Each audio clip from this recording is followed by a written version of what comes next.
veux, tu donnes la consigne à la première. En fait, il faut que tu montes sur la planche, sur les deux planches, les deux pieds sur une planche. Sur le premier atelier, la modalité était qu'un élève devait donner la consigne de travail à réaliser par un camarade, ce qui induit en termes de compétences langagières d'utiliser des phrases impératives, des phrases prescriptives. Maintenant, tu sautes dans le cerceau à pieds joints. Un des inconvénients qu'on peut observer, c'est que l'élève qui est acteur, qui est en action, doit strictement respecter la consigne qui lui est donnée. Tu sautes par-dessus la barre plate, en contrebas. Et ne pas devancer la consigne, même s'il connaît l'atelier. Donc ça fait appel à des compétences déjà travaillées en classe, sachant que là on est en grande section, qu'ils ont l'habitude de se passer des consignes, de travailler en équipe ou de travailler en groupe.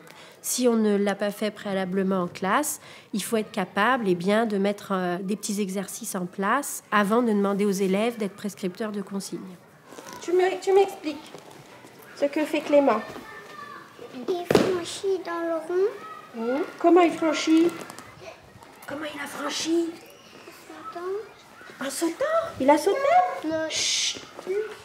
Il a Plongé. Ah, il a plongé, d'accord, je comprends mieux. Et maintenant, que fait-il?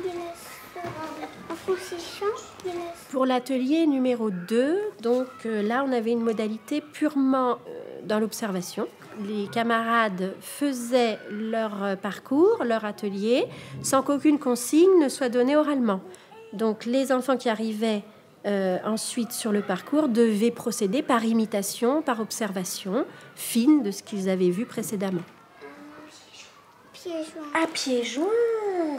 Et là, que va-t-il faire? En contrebas. En contrebas, tu es d'accord, Clément? Non. Comment a-t-il sauté? On franchit Il a franchi quoi? les briques. Les briques. Oh là là. Oh ben, j'ai presque tout compris. Troisième atelier, donc 2 enfants devaient faire le parcours et un élève avait pour mission de décrire strictement ce qu'il voyait en employant un vocabulaire le plus précis possible, tant dans les actions menées que dans le matériel franchi ou par-dessus lequel on pouvait sauter. Ah ben. Il franchit le rond en plongeant. Et puis, Il franchit les haies en sautant. là, ça fait appel à des compétences langagières déjà travaillées en classe, utiliser un vocabulaire précis des actions. À pieds joints, très bien. Être capable de formuler une phrase descriptive, donc ce qu'on est amené à faire dans différentes activités de la classe et qu'on reprend bien sûr sur les parcours de motricité. C'est bon, alors Martin, c'est toi qui donnes le top. Tu sautes dans le cerceau bleu, Tu lui dis comment elle saute, hein, toujours. comme ça. Ah ben, tu lui dis, tu ne lui montres pas. Après, tu sautes dans le cerceau rouge qui est là.